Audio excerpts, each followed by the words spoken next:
Ready? All right. Welcome, everyone, and to the Anniversary Transportation Authority Board of Directors meeting. We are in local Ypsilanti tonight, and it is Thursday, January 23rd, and we absolutely have fun. Thank you, everyone. The first thing on our agenda is public comment. Deb, is there anyone online or anyone in the gallery sign up for public comment tonight? Robert Pulaski had. There is no one online. All right, Robert. Just watch yourself. Yeah, thank you. Is microphone working? No, No microphone. just speak loudly. Okay, I'll use my Yeah, your teacher. big teacher voice then. Good evening, everyone. Happy New Year. Robert Pulaski from Southgate, Wayne County, and a longtime transit advocate and bus rider for TheRide. Just a couple of things, mostly Happy New Year. I know we're in a brand new year, so great service as always, and hopefully we get a good start to the year. Today I want to really speak on item number 4.1, the ends monitoring report. I had the chance to actually look through this, and I'm looking at a lot of the information provided here tonight, specifically on ridership data and service area coverage. Most of it is completely in compliance when you look at service coverage to destinations within a 0.25 mile of a bus stop. Correct. But when I'm also looking at a lot of the data here tonight, specifically on the SEMCOG data that was pulled on 11/26 of 2024, when it had Washtenaw County's mode share status. So when I'm looking at the compliance with that and say CEO signature specifically, I think that data is very skewed. Reason being is we do not serve the entire portion of Washtenaw County. We serve the inner parts of the county and most of the county seat. We serve Ann Arbor, we serve Ypsilanti Charter Township, and the surrounding areas that pay for the village. We don't serve White Lake Charter Township. We don't serve any Whitmore Lake. We don't serve Pittsfield. We don't serve Saline. We don't serve specifically Milan. And I have concerns when it does say here that the majority of Washtenaw County's mode share says that they drive along. That could be all across the county when you're pulling that data. When this data is getting pulled from SEMCOG, I really think that it should be reconsidered to just pull in the areas where you know the ridership is getting pulled and making it divided so you can compare it better. Having this data just, I think it looks confusing in my opinion when you're looking at this, because majority of people, they use mixed areas of transportation. Not everyone in the county uses TheRide. They may drive coming into the city, they may park, or they may go into other areas. So I really just wanted to point that out, but other than that, this report looks very well said, especially to the start of the year. But just a little suggestion going forward, if we're gonna pull data from SEMCOG, we have to make sure it's accurate and within our service area to make sure that we're gathering proper information to improve our services. Thank you very much for your time. thank you, Robin. Thank you. Is there anyone who's in the online? And I need to walk it back. I missed 1.1 to approve the agenda. Would anyone like to make a motion to approve? Rich, seconded by Chris. All those in favor, any discussion on the motion? Seeing none, we'll go ahead and vote. All those in favor, raise your hands. And that passes unanimously. Thank you, everyone. Next is general announcements. I have a couple, but before I go, does anyone else have anything they need to talk about or share? I just have two quick ones. One, the audit task force is meeting in February to receive the audit report. We're very excited about that. I just wanted to keep you all in the loop. And also, I wanted to acknowledge that our appointee from Ypsilanti Township has resigned. And we want to thank Monica Ross Williams for her time with us. Thank you. Moving on, we're going to consent agenda. 2 point, would anybody like to make a motion to accept the consent agenda as it's proposed? Jesse, seconded by Susan. Any discussion on the motion? Seeing none, we'll vote. All those in favor, raise your hands. And that also passed unanimously.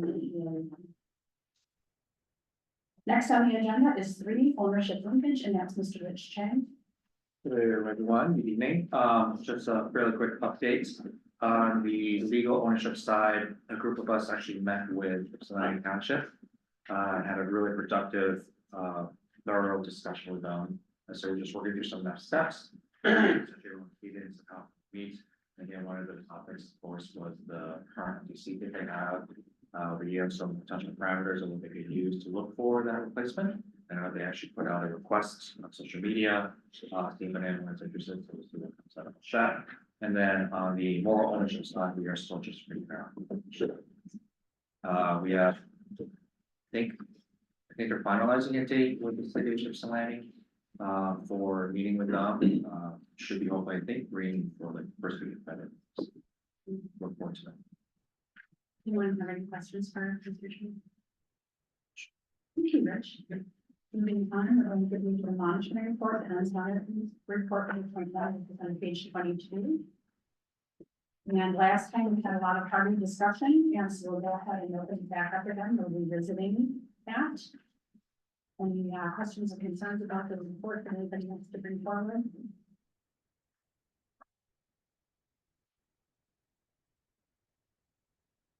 Seeing none, is there recommendations to how to receive the report?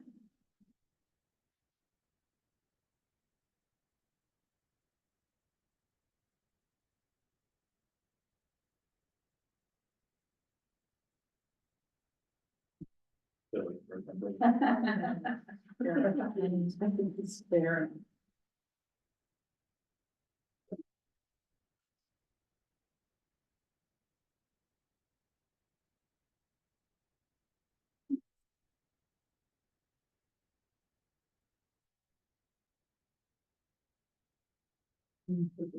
Yeah.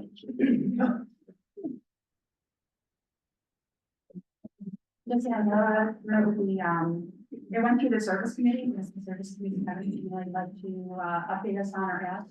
Well, I think I can only speak for myself. At the last meeting, I did, find out a couple of, issues that I had, and I think, they get to, questions we have been, trying to tackle for some time about what, the definition of any reasonable interpretation. I have been doing a lot of work on that, a lot of, but to me, I think it is still an unsettled question, but, I think that in of itself is significant for me, that it is unsettled. I don't have a strong opinion, or at least I don't have a set opinion on what I think any reasonable interpretation means. And for board members who weren't present or who didn't have a chance to review maybe the recording of the meeting, there were I asked a couple of questions. One was on policy 1.1.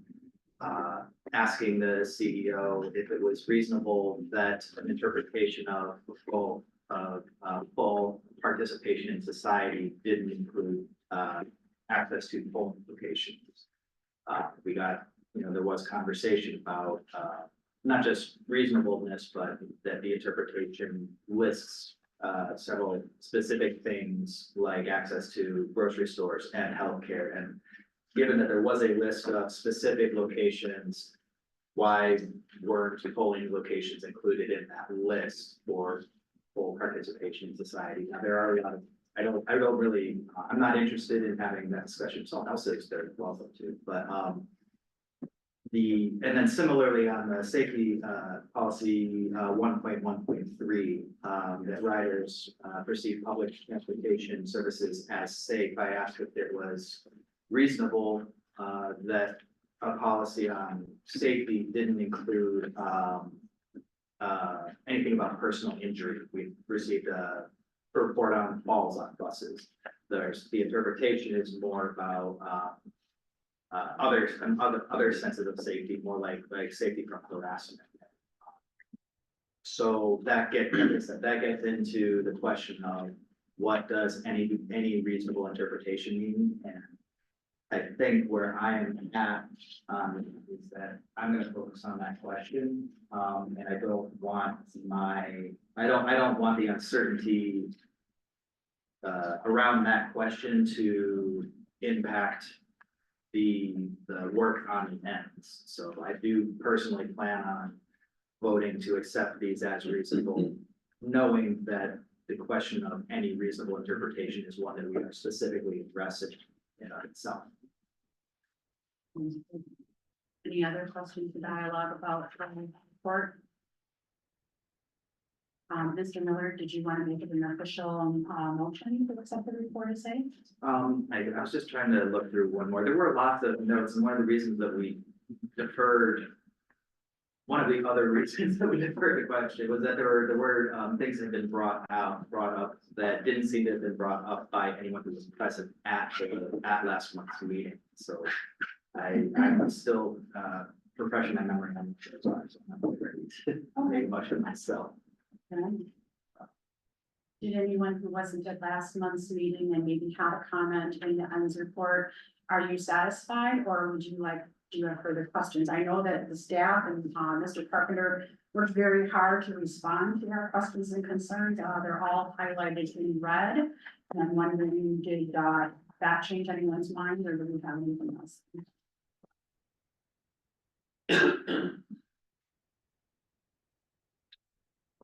Yes, Say, we discussed this in the finance committee, Mike's not here tonight, so yeah, but I just mentioned that we did have a robust conversation on it. And we did not have any recommended changes or feedback, to the work that the staff had done. We were complimentary of the others that they had undertaken to provide us with responses. Yeah, we looked at that, everything. appreciate it. I know right now we're specifically discussing the report itself and whether or not to accept it. We will then go into a dialogue about, is it something we need to do on our end for policy, which may help you, Justin, just a little bit more. And I know that, something did go through, your committee as well, through the service committee, so. I know that you're not ready, but since there doesn't seem to be any dialogue on this, does anyone want to make any sort of note at all about how we want to accept the report? I'll ask a question then. There's several of the things they pertain to evidence. And so I want to provide an opportunity for people who had felt uncertainty about the quality of evidence. That's not something that we talk about as much. And for instance, on 121, someone points out that they're not seeing sufficient evidence that people are choosing public transit over use of a public vehicle. So one of our options is to accept an interpretation, but say that the evidence isn't sufficient. We want to provide room for that. I think that was my comment. What I was trying to do is put the pieces together, and I could see the trend lines of people, for instance, were working from home, which was impacting the amount of single occupancy vehicle use. I wasn't seeing how people's choices were leading to more transit use. What the proposed responses included was we're adding more service, ergo there will be more ridership, but I wasn't still making the connection between the decision around not using a single occupancy vehicle. And for my purposes, and I sort of spoke to this in the committee, I'm fine for right now. I just think that that's something to keep an eye on as we go forward, as the new service is getting, more fully used. We haven't had a full year of it, but to see if in fact there are choices. Because I'm also concurrently seeing things like parking, which it seemed like it just disappeared over the last few years. The garages are not filling, but they're getting more cars. I'm seeing the meters at the curb being used. So I'm not seeing less vehicle use, at least evidentially. So for me, I'm fine letting it go, but I do think we should keep an eye on that in fact, we're seeing demonstrable changes in someone's choice to not use a car anymore, but instead use transit. But I'm fine for now. Let's see the service in effect for a period of time and come back and check it. Noted. Thank you.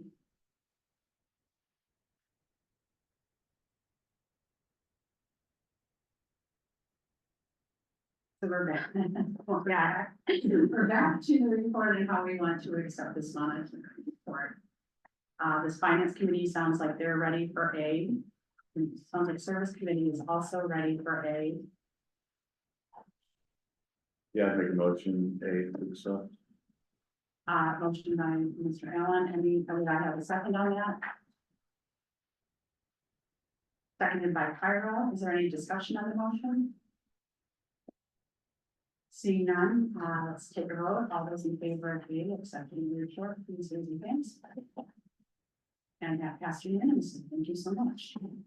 I'm wondering if we should move the policy language recommendation that the service committee is bringing forward ahead of having the policy discussion.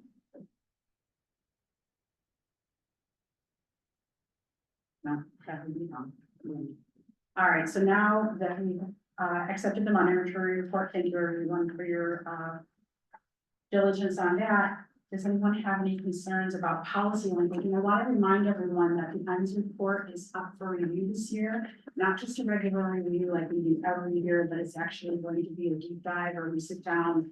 I think Kyra remembers this, where we sat down and we went through as a board all together and looked at the ends, and we actually did a lot of wordsmithing and changing around at that time. So we will be doing that, but I'm really interested to hear what your thoughts are just initially.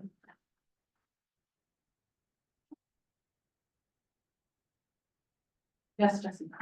I think knowing that we're planning on taking a deliberate and like systematic approach to the ends, I would ask staff to compile the comments made, because there are some comments here that go specifically to the language or the existence of certain policies, and I think having that, I think maybe addressing that all at once makes, seems like a better way to approach this than to, I don't know that it's a good use of time to embark on that tonight.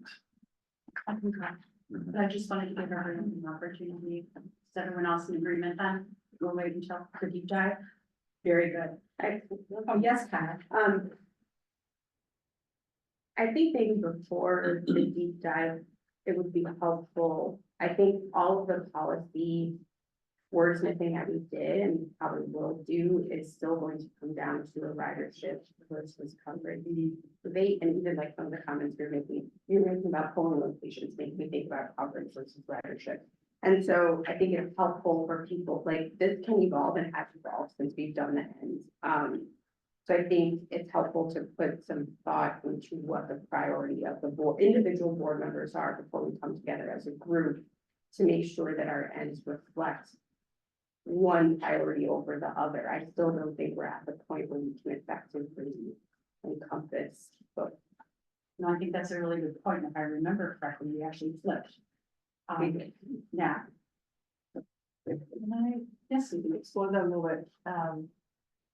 Shouldn't they be in tension to each other? I mean, why set a priority that we've done it, it's just, it's ridership, that's the main key on end on. If we're just serving a specific group, make our numbers, it seems as if the second half of that needs to be included, that there should be this tension between the two. We should have coverage, we should have service for people broadly, and at the same time be boosting ridership. So if you could help me understand how the previous discussion led to one over the other. I think there's always going to be a tension. And I think that with the service expansion, there was kind of an acknowledgement that coverage was going to be the priority. So I think that was fairly explicit at the time that we approved the service expansion. But I do think that the board has to set a priority. And I don't think that we can work to do both effectively at the same time. And when we first worked on the ends, ridership was a big thing. And I think with the pandemic, and we're still trying to get back to pre-pandemic ridership levels. I think just for the sustainability of the agency, my impression going into an ends discussion is that ridership is going to take priority. But the board has to sort of have consensus on that. And so I think everyone coming with their ideas of what makes the most sense is going to be important to inform that discussion. That's a very good point. I think, yeah, the whole debate is working under a premise of limited resources. And given limited resources, how do we direct staff to prioritize? I think, yeah, I mean, the goal is both. It's certainly both. But I think that's kind of the most straightforward way is assuming limited resources. Question. Yes. So maybe I'm not understanding, was it the coverage to be around expansion outside of our current area, or was that providing more coverage within our service? I think it was the. Oh, interesting. Because I guess for me, the way I kind of view it is like if we increase coverage, because for me, coverage also includes things like access to points of interest, right? Such as polling stations or whatever. I think that ends up with an increase in ridership. People say like, oh, the service seems more useful to. There's also coverage for me also, I guess, would encompass frequency of how often we provide service on certain routes. So that's why I'm not sure how we can decouple the two. I say like, well, I think our priority is going to be more on the ridership side versus coverage. And that's what, I'm just trying to figure out historically, like how that debate kind of. I think a polling location is a good example of that. So like, that is important when we're talking about the full participation in society. That's definitely a factor to go to polling locations. But when we think about the frequency that people need to utilize a polling location, is that something that the board wants to prioritize because it's an infrequent event that people are using? So I think it's more about like, and that's still a discussion for the board to have. I'm not just having that. Yeah. But I think that kind of is a good example of getting to that point that sometimes, yeah, they are going to go together, but we still have to assume limited resources and how are we going to allocate those to fulfill what our sort of, overarching objectives are as an organization.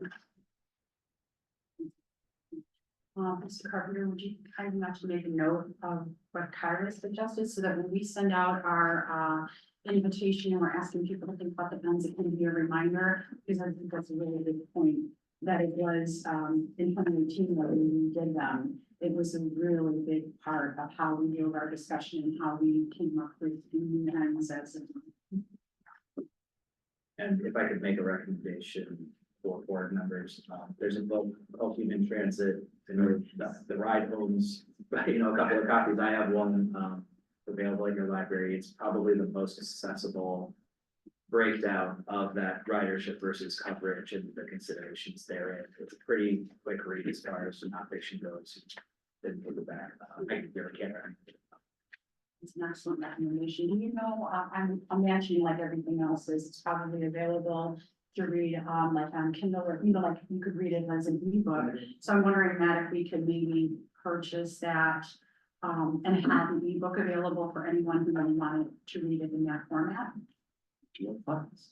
Pardon? Do you have funds? We do have. That's what it is. Human Transit by Jared Walker. A request and then just a clarification. Just a request, if it's possible, could staff map polling places? The way you've done with supermarkets or the post office. I mean, it's not like we're asking to expand service. It just happens to be here's post offices on our service area. And I just think it's an interesting question, and I think that they're available GPS, certainly the city of Ann Arbor, Church City, Lip City. It would be possible just to overlay it as a map. To add to the other maps that we're looking at, just so it's sort of a mood discussion. I don't think we're asking to add service. I mean, it's showing them in location the same way we're showing post office or health, here's the hospital. And then the second thing, I got confused about the discussion of coverage. What I understood we were having intention about was expanding to like new areas and that everybody has to have a bus having 20, within 20 feet of their house, that quarter-mile standard that used to be. But then I heard it conflated with quantity of service. So if I live near Packard and now I've got 8-minute service, is that a coverage question? Or is it a ridership? Because a lot of the mileage didn't add a lot of new service. It added more service on the existing routes, whether it's weekend, evening, holiday. And I'm getting confused. What is the tension? I don't understand what I'm missing. Is it the frequency, which is what human transit does? Or is it new routes to Timbuktu because we might capture somebody? That was what I understood to be the the tension of the past is that there has to be a bus simply because somebody pays tax dollars. And so what exactly are we speaking about when we're talking about tension? Well, What is that service? for me, we're talking about all of the above. And that, we could probably sit here for an hour and still not come to any sort of conclusion, which is why this would be an excellent discussion for when we're sitting down to talking about our ends, so that we can answer that question, because that answer is what's gonna drive how we write our ends. But I don't know that we can faithfully or prudently come up with an answer tonight. We can certainly ask staff for all the information that we think is wise to be able to help us make that decision. And I think Jesse's suggestion of reading in transit, and maybe we can come up with some other things for us to maybe do some homework on, so that we can look at our own values and come up with our own personal ideas and then bring them together when we need to actually answer that really good question. And again, this is the question of prioritizing. Because I'm so confused what we're prioritizing, so you seem to find in my limited understanding. Is it fair to say that we're using the terms ridership and frequency interchangeably, or, and this is, I am looking at you back because I'm asking you to answer this question, like, or are there other factors that go into ridership separate from coverage that makes it a more encompassing term? So it's been a long time since we talked about ridership coverage. I would love to bring back this information. At one point, Mr. Yang actually made a presentation to the board. I think he could probably repeat that as a precursor to your end discussion, just to get us all on the same track. But maybe if I can sort of summarize the general industry thinking. You have these two broad goals: increase ridership versus serve people who don't have access to a car. You can do one or the other, and with limited resources, you are faced with trade-offs. Some of them are how frequently the buses go. Are you gonna put your money into high frequency service? Because that's what, on particularly major corridors, that tends to be what attracts more riders.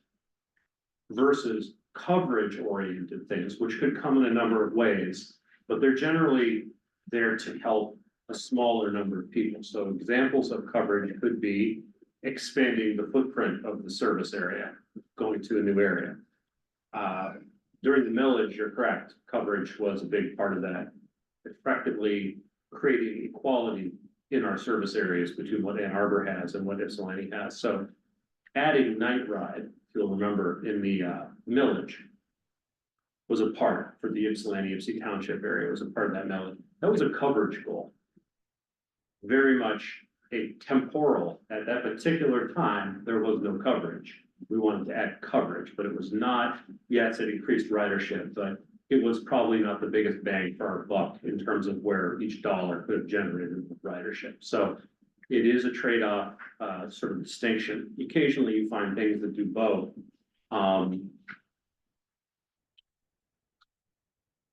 The weekend frequency of service, which you mentioned, I would say it was primarily a coverage-oriented goal.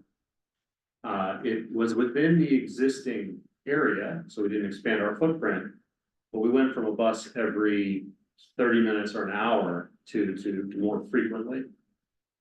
Yes, it increased ridership, but it was primarily so that folks traveling in the weekend period had greater access to destinations through the frequency. So it is a bit muddy, but I think it really comes down to, you only have so much resources. Are you pointing and deploying them with a goal of helping those who have no other options? Or are you trying to attract perhaps people who are affluent enough to have a car, in which case frequency becomes a very high priority. But we certainly can look into the Jarrett Walker material. It is the most accessible stuff. I have a couple copies of the books. If anyone's interested, let me know and we'll find more. And Forrest did an excellent presentation we can bring back to you in the future. I think that's a good idea. Was that helpful? Yeah, because I still think we didn't really add routes. We added service to routes with the exception of TheRide, which was a nominal part of the millage. So there wasn't Yeah. the tension.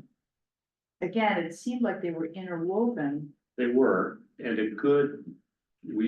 when you do it right, you're trying to kill two birds with one stone. Exactly. And you get double benefit for something.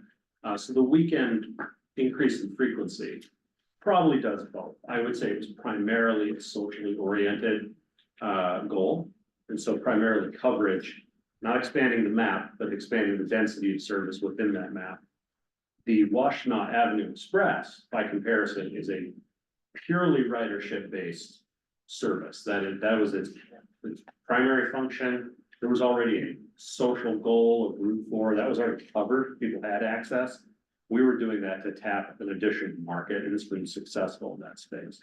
So sometimes they do both. We're fortunate as an agency that we have enough resources that we can kind of indulge in this. Other agencies that are working much closer to the bone, they have to make very difficult trade-offs, and I'll give you an example. If you have a straight line route between points A and B, and most of the riders are on there, but you have a senior center that's 5 blocks off the route, are you gonna divert? And you have one more bus to put into it. Are you gonna put that bus on the straight line route, or are you gonna make the whole route divert 5 blocks out of its way, which increases the end-to-end travel time? You don't get any more frequency, you consume resources, and everyone traveling on that route now has to go 5-10 blocks out of their way, up and back. That's the trade-off that we frequently find ourselves in. Here in this part of town, the Ypsi District Library was very happy to open a new branch on the north side of town. I think it's just into, up by Clark Road, peeking into Superior Township. It used to be right on a bus route, a couple blocks lower. They moved it half a mile north. There's no sidewalks up that street, but it was where the land was. And then they asked us, could you move the bus up there? But there was no way to effectively do it because of the street configuration and everything else. We were in a situation where either we do that or we cut off an entire subdivision that had always had service. And in that particular case, we couldn't square that circle. And so that library today is not directly served. People are gonna have to walk along a sidewalk-less road, and that's unfortunate. But that is a good example of the kind of trade-offs. We can't be all things to all people. And yeah, sometimes we do have to pick, especially with the fixed route service. Thank you. Yes, Rich. If I may, because I heard the request around the home stations. There's a link that's referenced twice on page 71 and then 72.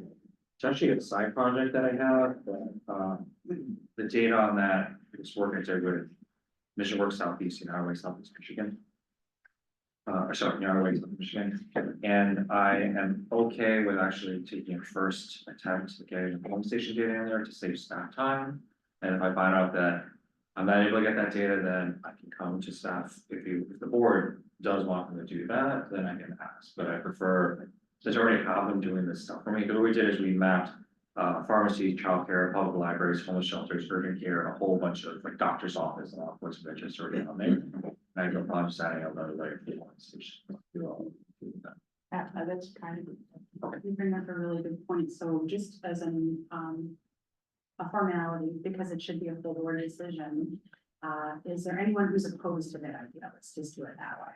To which idea? To the idea of, well, it's all encompassing, to actually have data about polling places available, whether it's done by Mr. King or by staff. But to have that information presented to us, is that something the entire board is interested in? If they are, then if that's the suggestion, but if they're not interested, and I just would like to know if there's anybody against it. Yes. I am actually, although I am in favor of addressing the topic of access to polling locations wholeheartedly. I am at this time opposed to requesting staff specifically to work on it, because I think there are a lot of other factors that play into it, in particular, the most recent, the new bevy of voting access laws in Michigan. So I think there's actually a question of also in part of this conversation is a question of, is our service required to access home? Or is transportation anymore required as a, to vote? Since people can vote by mail, absentee. So I think that, to me, is a more important question to address before staff invests time on. So I hear you, but since you brought the subject up at a couple meetings, I thought you thought it was more important than this. But that said, it's a GPS layer at the city. I don't think it's that different. It shouldn't be that difficult. It's one of the many layers that when the city assembles information, there's the fire stations, there's a layer. Where's historic districts, that's a layer. So these things, they should exist relatively easily capturable.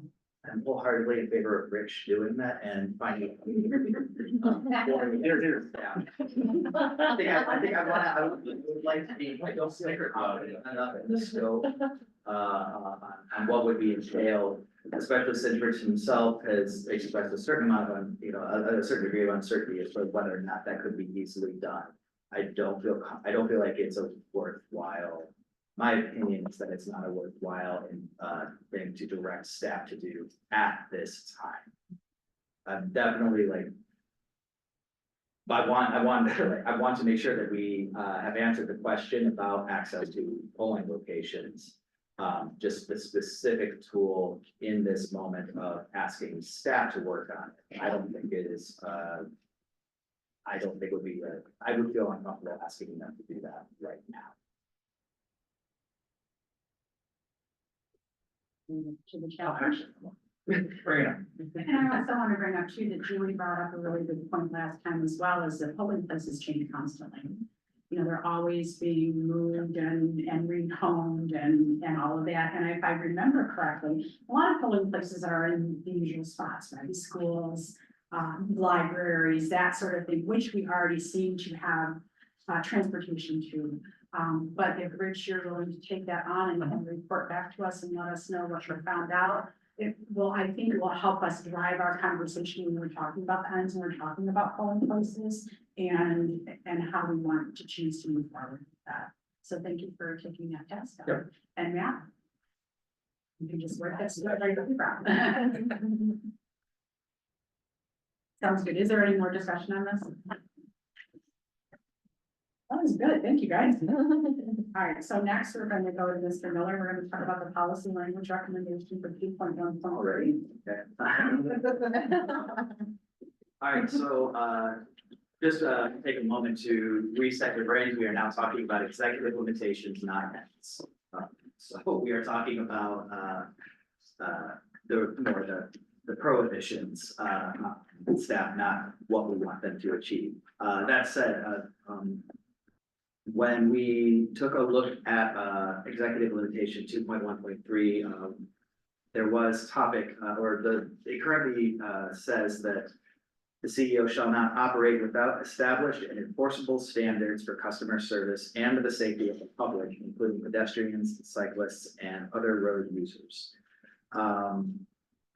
It was pointed out that this is really going toward the existence of standards, but not any sort of, it was not addressing the result of having those standards in place, the enforcement of those standards. And that one of the pieces of data that people were looking for in this were like crash data, injury data, and that indicated that perhaps this policy was not getting at what the board actually wanted it to, and so it was referred to the service committee. The service committee broadly agreed that what the board was interested in was actually the results of those standards, not the just pure existence of the standards themselves. So we provided we have provided some draft policy language to replace it. So changing, if you look at the bottom of page, your 74 of your packet, the attachment 1 includes the original policy language, which I just read, and revises it to that the CEO shall not operate in a manner that jeopardizes the safety of the traveling public. A couple things I want to bring forth with that. One, that it is talking about the outcomes, that we were the unacceptable outcomes, that we want a policy that says, even if it were in alignment with achievement of the ends, we find it unacceptable if the CEO allowed operations that jeopardized the safety of the traveling public. So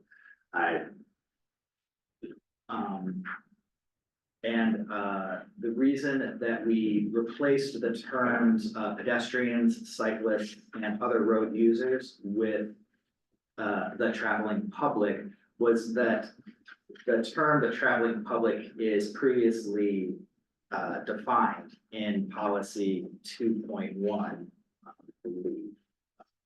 Don't have my policy manual. Do that, but basically that the term the traveling public was defined as a higher level policy here, and that whole wording of pedestrian, cyclists, and other road users was redundant.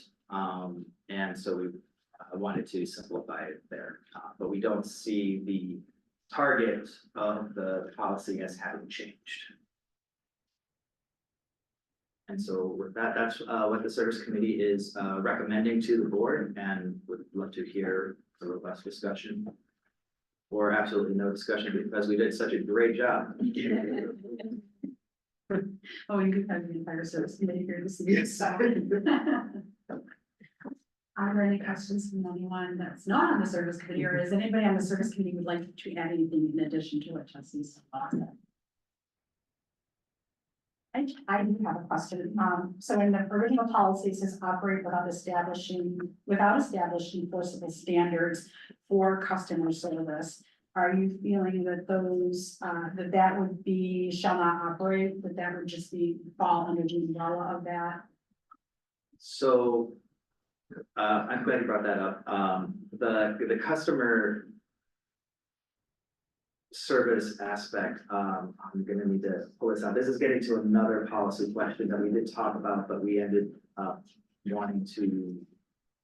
We tabled it until the next meeting, I think, pending the outcome of this.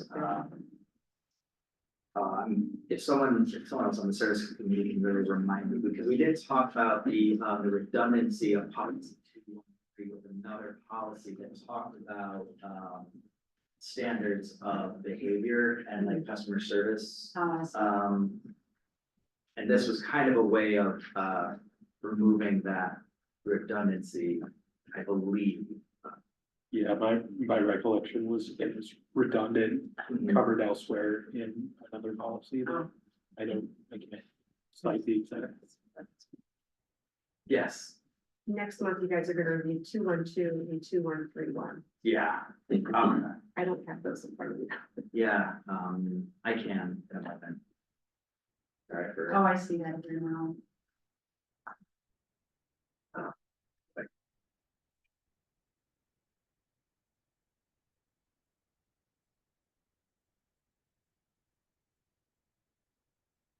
I might also offer, if it's okay, that you also have an ends policy regarding high degree of customer satisfaction, which kind of overlaps in the same territory. So it may not be explicitly provide good customer service, but it is understood as an expectation. I'm satisfied.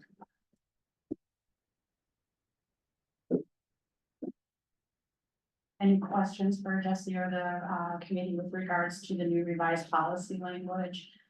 Is this something you would like to take a vote on this evening? Do you want a minute to think about it?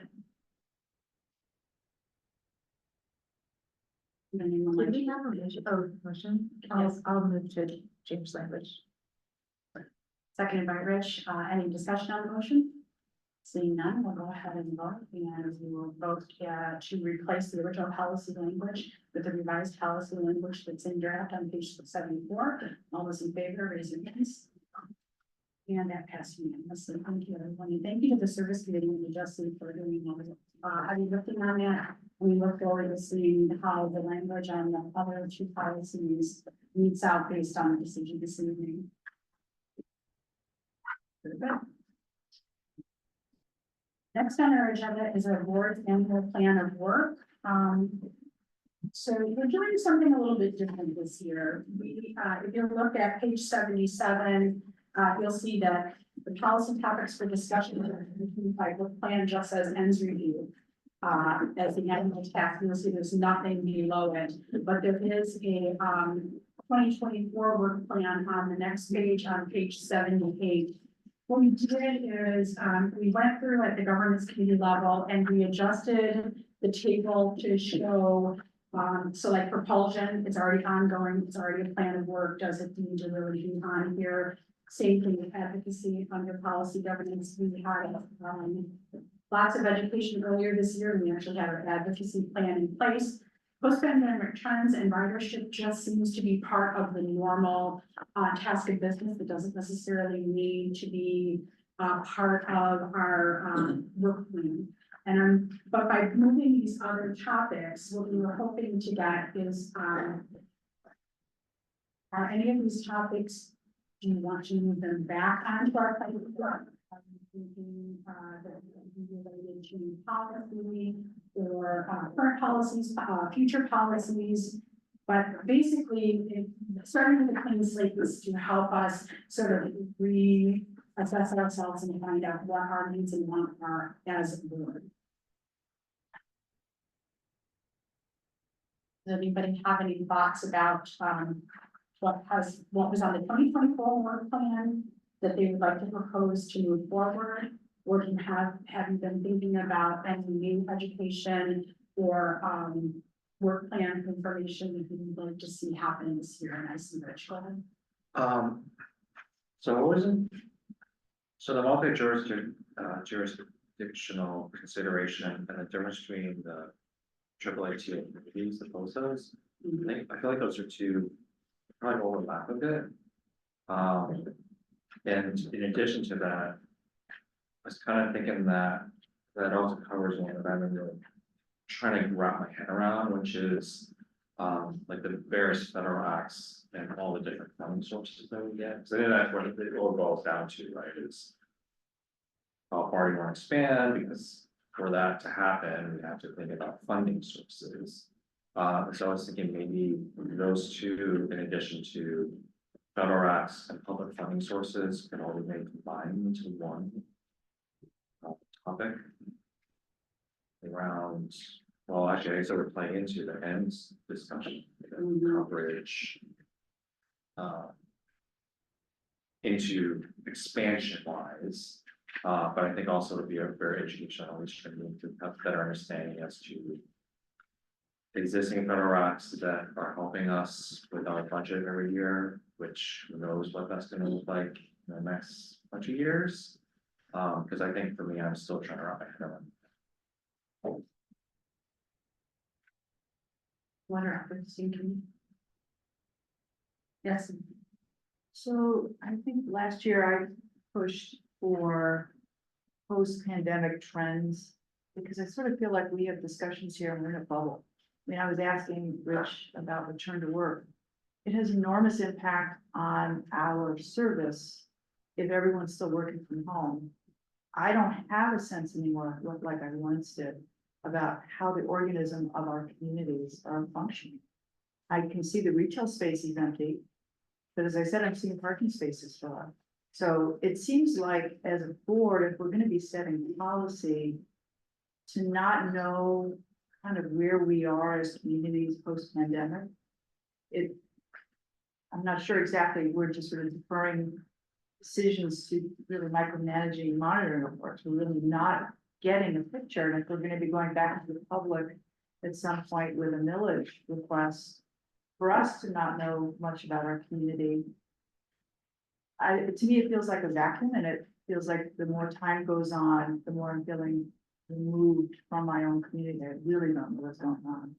I don't know city staff at City Hall. I don't know kind of the university 2050 plan. I thought was an absolute perfect plan to bring to us so we could understand the university's transit planning. How is that possibly going to affect what our transit planning should look like? In fact, that we still don't have that presentation. I just sort of feel like we're in a vacuum. For me anyway, I deal best with big picture.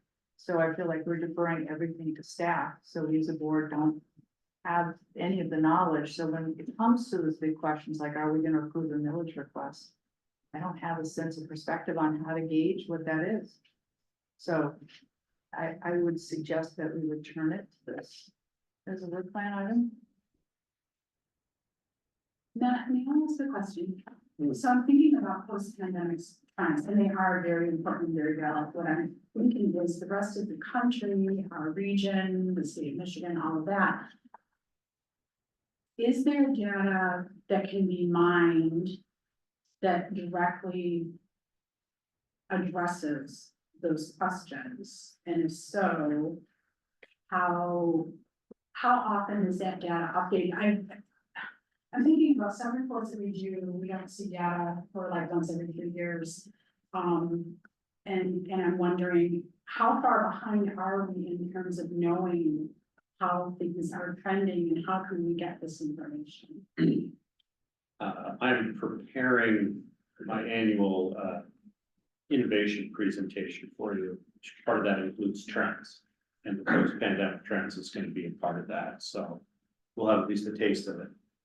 It does get updated periodically, but it's happening very piecemeal. If you listened to WEMU this morning, you heard them talk about Swisher Realty updating the office vacancy trend rate for downtown Ann Arbor this year. It's down a little bit, but the work from home is a very real thing. It has a lot of it's changed, but not entirely. And yes, that's absolutely having an effect on our ridership. At the same time, I can tell you we have crowding problems in certain places. I can tell you a bit about anecdotally, and we can do this, if you're curious, as an education editor, yeah. You know, we see some areas, seeing, at or above pre-pandemic levels. When we dig into it, we see that they have a very transit dependent population, perhaps it's a very poor area, or they've eliminated fares. Other areas like Washington DC that are heavily office staff based where parking is very expensive. They've been underperforming now the entire time. But recently I heard that, you know, people might be ordered back to work at the office. So that could switch on a dime very quickly. So I wouldn't call it data. And we have anecdotal pieces of data, but it's not like there's a spreadsheet that someone's keeping somewhere about how well it's all done. But we can certainly begin to bring back what information does exist. I think the important thing is what would we do with that information? How might that affect you as a board in terms of your ridership and coverage discussion? Where do your priorities sit now? Are they the same as they were before, or has that shifted, or something like that? So yes, there is data, though it's not in a central clearinghouse somewhere, and the results nationwide are still very mixed. It very depends on very local circumstances. Building on that, has there been any internal analysis of our own network and trends within it? You know, I've heard a lot more broadly about, you know, like a flattening of ridership in transit networks of like, because of fewer commuters, there's been kind of a flattening of the, like the high ridership routes, the commuter routes. But, I'm wondering, like, to what extent our own, network reflects that. So like ridership changes, and I feel like, so I've only ever seen ridership numbers for the entire agency, but never had it presented to me, like, are we seeing that same thing? Like, do we have areas that have remained relatively flat throughout the whole thing because maybe it's a more transit dependent area, or are we, you know, in that we have, you know, what routes are we experiencing crowding on, or have those been our traditional commuter routes, or is that reflecting some sort of trend in our local region? I'm really interested to see that. I find that the national number is less helpful, I guess. So I am kind of curious, I'm really interested to see the trends within our. So with, yeah, So post-pandemic trends and ridership seem to actually go together quite well. We're not, would you like me, I can move forward and then we can vote on this next month. We can all have an opportunity to sit and think about it and then come back with our ideas. Are we calling this right now? Are- Are we? We're sort of recompiling our list Okay. so that we know how we want to move forward for 2025. Yeah. And so that's why I'm Yep. thinking we want to. I was just sure we're Nothing crossing says- right now. We're just- It's kind of loosey goosey right now because we're trying something new. Usually in the past, we would just bring the last year absolutely forward and then work it out. Some of these ideas have been on here for quite a while and quite frankly, we're curious, or I'm curious as to are the people who made these suggestions even still with us? Are these still valid questions for the board moving forward? Does it pique our interest in how we serve our community? Is it going to speak to our values, to our policies, either current or future? So, no, I appreciate all of that, Steve. Well, I don't know. So the ones that I brought up initially, I don't know if we wanted to put those into that list to discuss. So that's like the federal acts, for public funding sources, and then the multi-jurisdictional consideration and the differences between our communities that we serve, purposes. And just lump them like that as one. Not them all in this one. Because there's another one I was thinking is really, I've greatly appreciated the presentation that Matt has given us before, especially around innovation. Right, that there's trade-offs in the whole process, but innovation in tech is changing like crazy right now. Should we look at AI? I just don't know if you want to talk about that at the board level, see if that's something, but it's more around,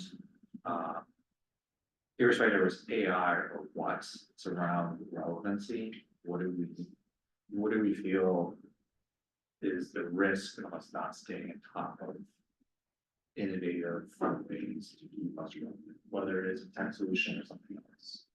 Well, there are also other areas. We don't have a specific policy regarding AI and all of that, but I know that there may be some limited discussion on do that need to have a policy about AI and its benefits, how the ride uses that information and that sort of thing. So the three that you were talking about was multi-jurisdictional consideration, local and regional, the differences between the communities, the POSAs, the EP and the AAPA, and what was that one? Federal.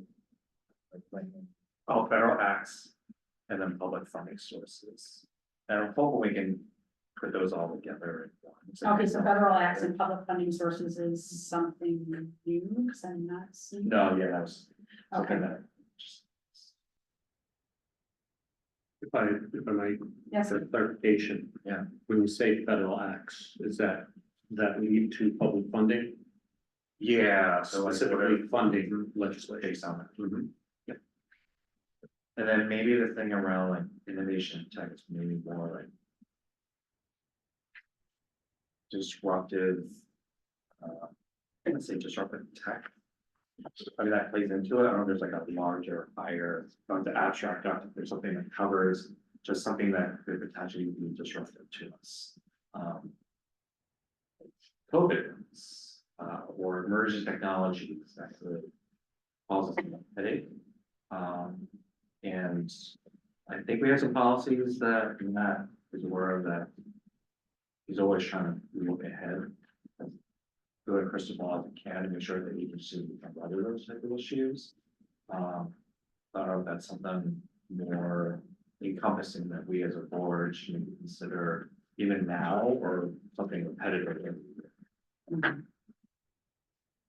Not sure exactly how to describe it, not unless even worth us exploring, so I'm just not that confident. we're talking about, we were seeing, yes, Karen.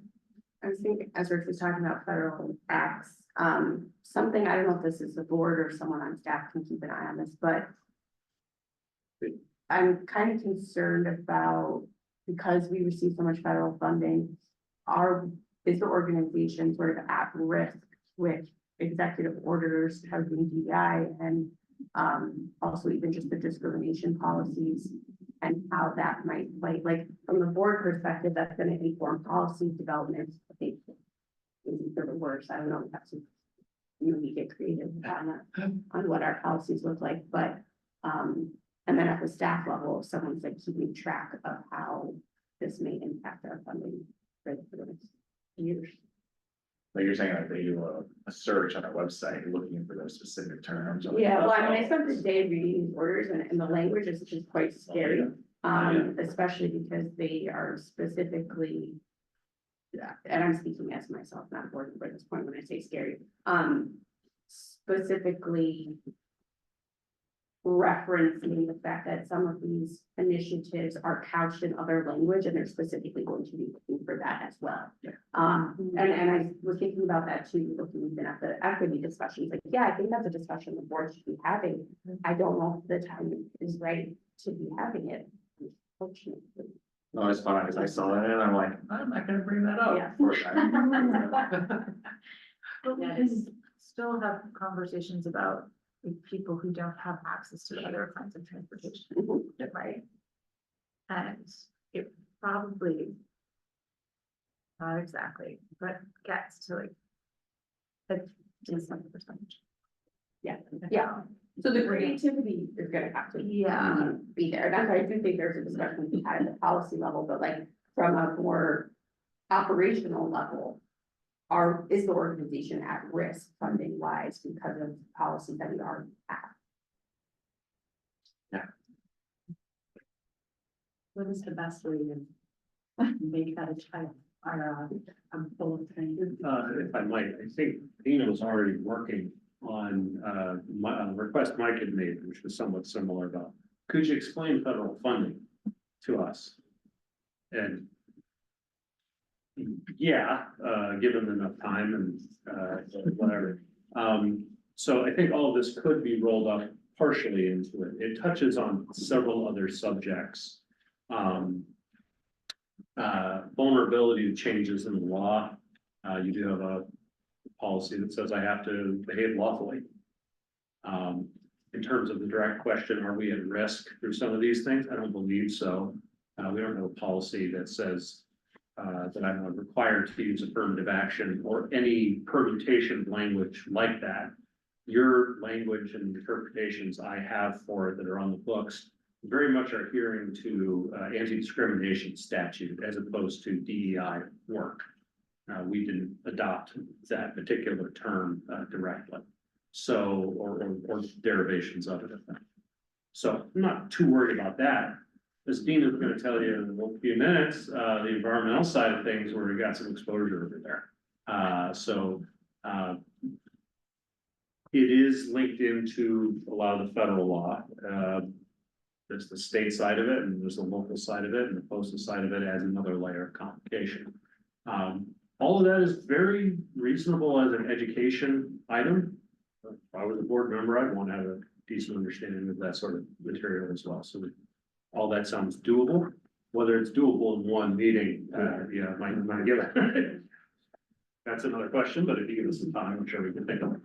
But even the anti-discrimination is up for debate. Like there's the DI order and then there's the anti-discrimination order about how we're identifying sex and gender. And so if we have an anti-discrimination policy that touches that. Yeah, we may have something buried down in our personnel manual about being an inclusive workplace. Yeah. And you absolutely have that.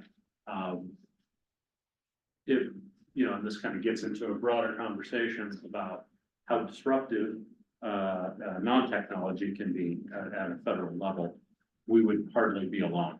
Yeah. In that space. So far, what I'm hearing is obviously the ends, and then multi-jurisdiction considerations, differences between the AAT communities, CPOSAs, and federal acts and public safety are going to move forward. In terms of anything else on this list, it sounds like maybe what we might want to do is put equity on the back burner, considering, I don't know, I'm just asking, is that something you, we could certainly couch in a different way. Julie made a very good point about ridership and ability to ride the bus and lower income, things like that. That may be a better way of doing it. I don't know. We're gonna have to be creative. It sounds like I have not had an opportunity to look at any of that. It's been too. I think it's a discussion to have on the work plan, but maybe like later in the year when there's more clarity around what this is going to be. Right now, just move it. I just wondered what Susan Yeah. said about the 2025 and we're looking at different communities. If there are other transit plans within those communities that help provide context to the work that we're doing that way. Yeah, and I think, so that I was including the university 2050 plans, there's an extensive amount of transit information. The one that got all the attention is the monorail, is the word I'm using. But there's a lot of transit, there's closing streets, new transit centers, I mean, there's a lot in there around transit. And it just seems like we would be better served the more we understand as board members. If we're asked to make decisions around things like what are we putting forward to our community, it's helpful to understand in what context are we providing service. So is that transit trends and ridership? It's not transit trends, it's again, it's a post-pandemic. Like what is our new reality? And in this case, the university as the largest. Using that both for return to work, for transit, land use planning, densification of core areas, and it's just a There's lot in the there. context. Exactly, that will affect how we want to plan our service to serve our community. And it's kind of a really interesting as a policy for to know kind of what is coming for us to then be thinking around the questions of ridership versus coverage. And that's just, again, that's just an example of things that are now new that weren't here the last time we went through our community around the long range plan. We may want to narrow that down to the post-pandemic community trends, because like post-pandemic trends could be like national, I don't think we have enough time. So it gets back to things like the Swisher vacancy report. I mean, it is more than just transit. It's kind of That's what I'm what saying. is the Maybe, reality. like narrowing it down to specifically our community versus, because to me, like Yeah. post-pandemic trends is just a little bit. No, it's absolutely, I agree with you wholeheartedly. I mean, a good example are the dorms coming online. How will that change the transportation in our community? I mean, I live out sort of near where our offices are. And there was an apartment building built specifically for students at South Industrial and Stadium. So the transportation services that are going to be needed to serve a population of students that are now at 53,000 in Ann Arbor, not to mention the staff changes. I think it's really helpful to understand kind of what does the picture of our community look like. You know, Southview is no longer a village. It's got some high density residences. What does transportation look like as the university closes more streets? I mean, I just think that there's a new world in Ipsy Township and Ann Arbor. It would be helpful to understand those trends. That would be helpful. At the governance meeting level, we've been talking on and off about your event transition. We're going to be talking about more hardly and after, because we're under a lot of work right now. So we were hoping to have that again in a future discussion, but I would be happy to take it off the governance committee's plate and put it back on to the work studies plan, or you know, our plan of work, if that is what you all would want. Well, I'm arguing for, because I think the more informed we are, I think we can make better policy. And, you know, a small example, the city was looking to revise its citywide plan, and residential anywhere was included. I mean, that's a huge change. And so it's a lot of moving pieces, and I only know a little bit and feel like I don't know how to make good policy choices when I don't know enough. And when the comprehensive land use plan gets passed, eventually, which isn't too far off, maybe, that would probably be an important update as well, if there are changes to that impact So what I'm looking at then is, we're starting to get into a great deal of work right now, so so ends review. Equity possibly later in the year, to not lose it. Sustainability is an ongoing plan of work, that's something that's been being handled at the service committee level. And I'm sure we're gonna be looking forward to hearing from them on that.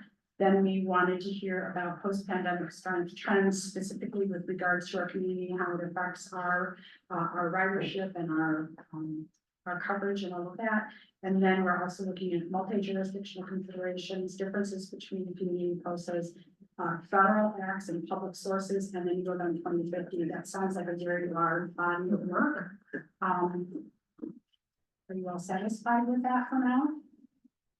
So I think the University 2050 might be encapsulated more. There's the trends, which is like the densification and housing, then there's the transit piece specific to 2050. So I think it's useful to understand how the university is viewing its provision of transportation services. Does that make sense? I think that could be one evening presentation. Just on the transit piece. Okay. And I wonder if maybe I could go across a few of the topics, especially the ones that I brought up, because I think, so that's out there, I feel like it's around staying relevant and risk management, so they like cover some of the stuff like cars. Maybe some more wording, you have to keep a close eye at, and it's really around risk management. And then for me, the federal, funding sources. I think it was Kyra or Susan actually brought up, because that was actually my concern, is like, if that goes proof one day, like. Or you that, I don't necessarily need to know the details about them, I just need to know like what happened, like. Has this one particular federal act been in place for like 60 years, and there's really no chance it could ever get taken away, it's like, cool, check mark, that bucket of cash, we're always gonna have forever. Yes, granted, I basic. That's true. You don't know, right? It's very true. But I think that's what I'm saying, is like, I kind of boiled down all of these, at least for mine, really around staying relevant and risk. Maybe that's higher overarching. Topic. I really. I think we're setting a very good high bar for ourselves this year. Deb and Matt have been capturing all of this, and then we'll come back next month and solidify it. Or do we want to solidify all of those changes? I'm open-minded way. Well, what I'm suggesting is like, we can probably cross off a bunch of mine, like the multi-jurisdictional process, the federal. Acts in the public funding sources, and really just. Pull that understanding relevant. And I think that even covers some of the equity discussions, because I think the equity discussion. At least at this time is really more. How to make sure that we don't want to foul folks that are using a magnifying glass, literally searching for words. Website and policy. That part there actually sounds familiar to staff initiative and a board initiative, you know, like an organizational. Language discussion, that's not gonna do, that's not to do. So that's why I'm saying, like, I think I can replace most of my stuff with just staying relevant first. I hear what you're saying, so a lot of people got on board with what you were saying earlier, and you're now saying. Reactive. Well, I think And we'll just still wanna cover hear- them. It's just, yeah, one topic, I think that's what I would. All right, I will clear as mud. That's not as good as a CEO. So. No, we got a long list. Yeah, no, I think you guys you have a lot you want to tackle. We do, apparently we're going to be rocking it this year. They're doing crickets. All right, yeah, and we'll look forward to seeing that, list compiled, and we'll talk about it in February. And maybe hearing, maybe a little bit from you, Matt, as to how, we might go ahead balancing this out, because my concern is this is an awful lot of work that we're gonna be placing upon staff, as we're also looking at services and things like that are happening. And I want to make sure that there isn't an undue burden, that you're spacing out the work in a way that we can receive it, but also that you all have an opportunity to view. And I know it's the transit center coming online and all of that, that is taking a great deal on staff's work. So we also have to be mindful of that. We'll have to prioritize where we want to start from first. So if you could come, not only if we could have a list of what we discussed tonight, and how we want to proceed, then it's going to be up to the board. I'd like to hear from you, Matt, as to staff bandwidth and what you may be able to tackle first or better than others, so that we have an opportunity to make an informed decision of what we might want to hear about first. You know what I'm saying? I don't want to just say, oh, we want to hear about Z, and you go, oh my gosh, yeah, we're so, can you please start with me? You know what I mean? I wanted to be able to have that healthy balance between all of that without getting anybody overworked, but it still have the board get what they've been asking for. Okay, sounds good. Are there any other discussions about this topic right now? We'll go ahead and move on to the frequency of monitoring reports. This is a really exciting one. Kyra, you probably remember you were on the monitoring committee. We did a whole lot of work with regards to the monitoring report. The staff came to the governance committee with an interesting proposal. There are policies that, and this is on page 81 of your board packet.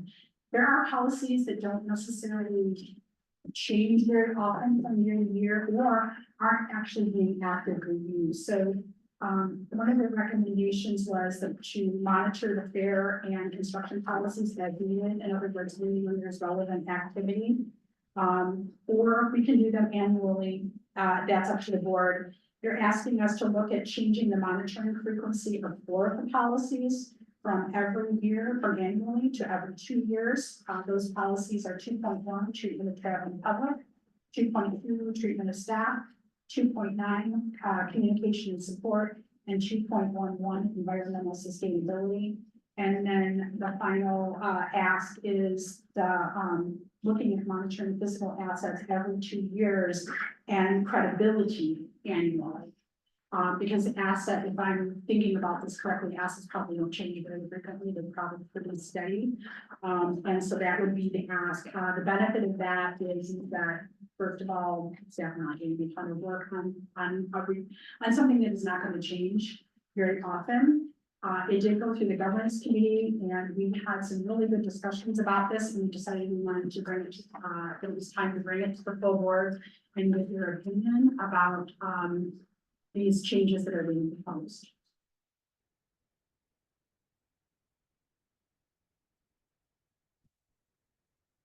Anybody have any thoughts or ideas? Are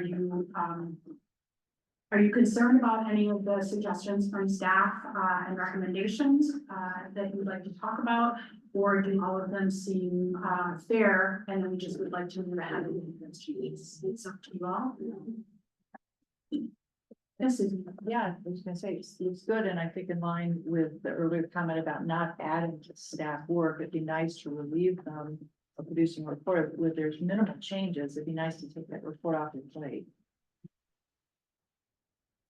Yes, ma'am. If I might, I did notice, if you are considering voting on a decision on this tonight, attachment 2 is probably the thing you might look at most closely. I did notice a slight typo. I just wanted to clarify it before anyone makes a motion. Okay. Item 2.7 is asset protection, and it is correctly identified there as biannual. What I should have thought, and I didn't, was that underneath there would be 2.7.5, which is the credibility aspects of asset protection.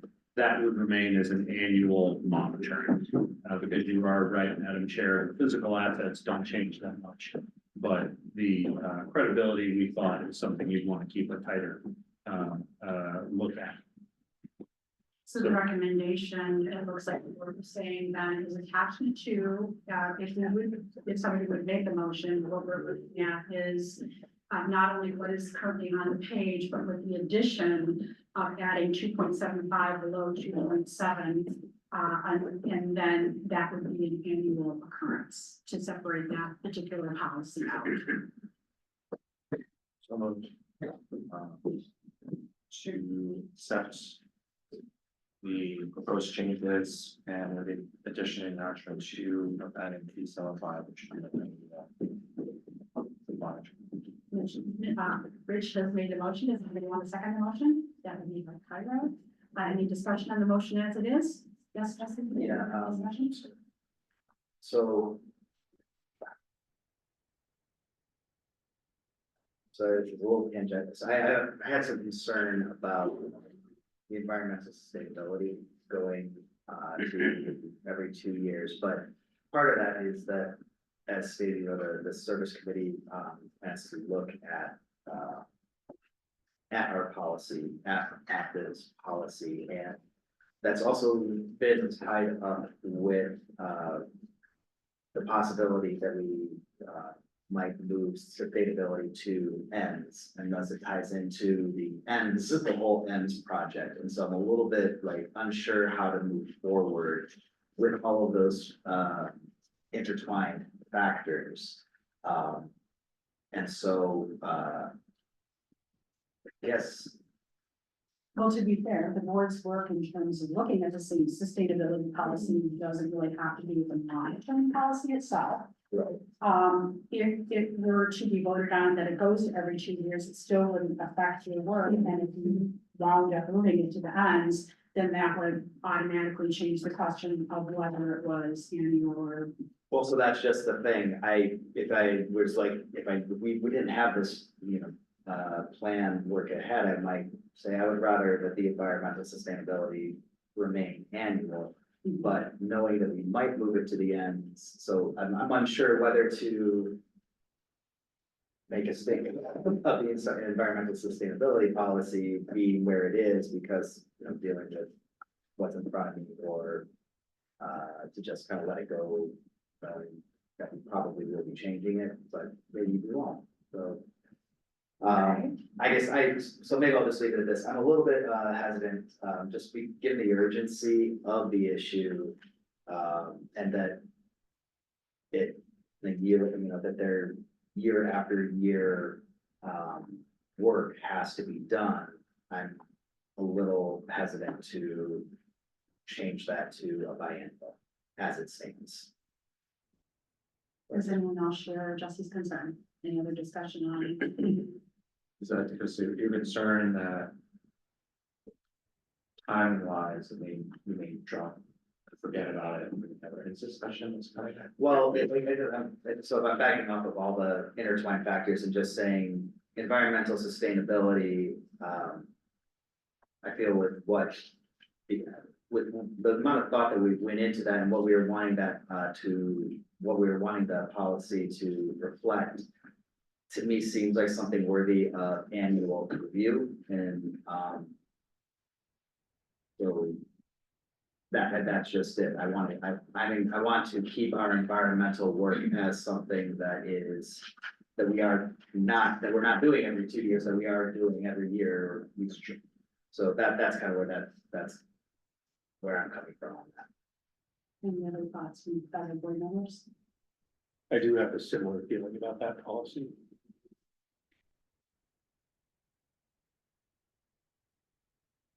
We shift that one backwards to every year. We have a motion on the table, it has not been voted on. Is that, I think, we got like the friend.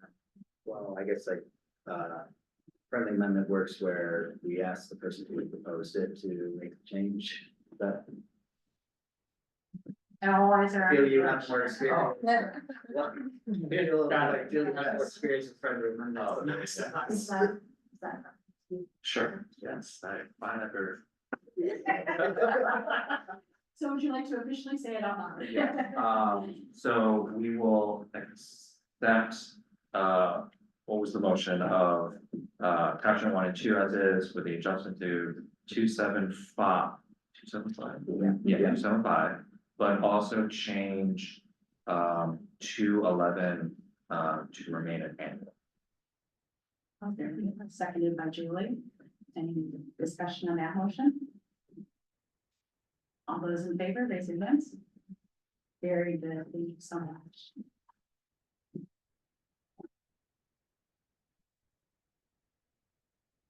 Next on our agenda is the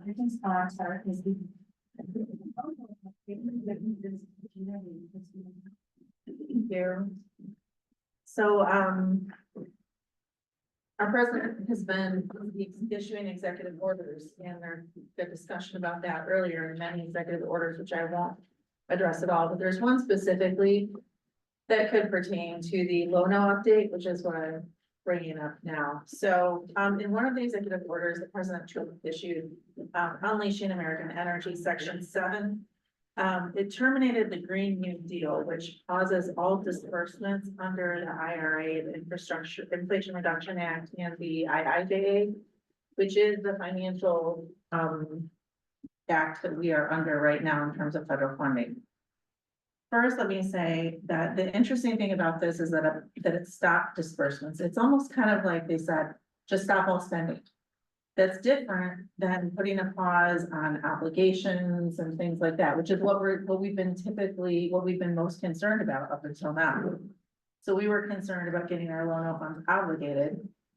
Looks like there's no pause in that process right now, other than just going through the process. So that's the good news. But the bad news is that this act just said stop spending all money until we have had time to review everything in this program. The other interesting thing about this is that later in the week, yesterday, the Office of Management and Budget came out and said, this doesn't apply to all of IIJA, it only applies to the Green New Deal, which is undefined statutorily. So what that means is we don't actually know what that applies to.